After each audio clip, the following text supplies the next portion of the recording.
here's the thing. Even when he was a 205 pounder, right, and he had a tendency to gas out, and get be chinny to a degree, but he was always super technical, highly skilled. Like I don't think you could overeem.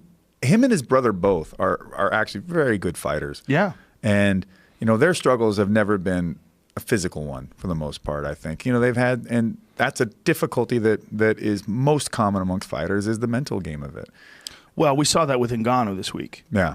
I didn't see the fight, but I heard it was one for the ages. It was one for the ages. Yeah. Someone needed to let some lions loose in that thing and just okay, let's crank this up a bit. It was the worst heavyweight fight I've ever seen. It was the worst. Have you seen any of mine before? I'm a big fan. It came down to it was the second lowest output fight ever. So they couldn't even make it the lowest output fight to be number one. They didn't even get to number one. Number one was they failed at failing. Jens Pulver versus Joe Hoke from fucking UFC 13 or some shit. I don't even know what day that fight was.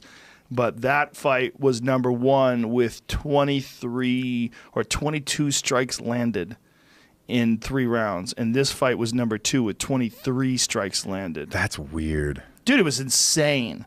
And then Francis, go to Francis Ngannou's Instagram. He released a statement today, and his statement was essentially that he was he carried the fear. He said, "I'm not proud of my last performance. I have fight to this one. I completely understand the frustration and anger that has caused my fans, coaches, teammates, and family and friends." Weird that he would have fear from the last fight. And we got fucking owned. Well, yeah, but he got out-wrestled. But he didn't know. He thought he was the man, and then he got owned. And then he's let fighting everyone down again. All I can do now is prove myself and make you proud again. But look at this picture that he puts up. Yeah, him swinging on him. Him connecting. The one punch. Yeah, I mean, that's kind of funny. It should have been him with his head down. Francis, in the future, if you're gonna post a humble shot, look humble.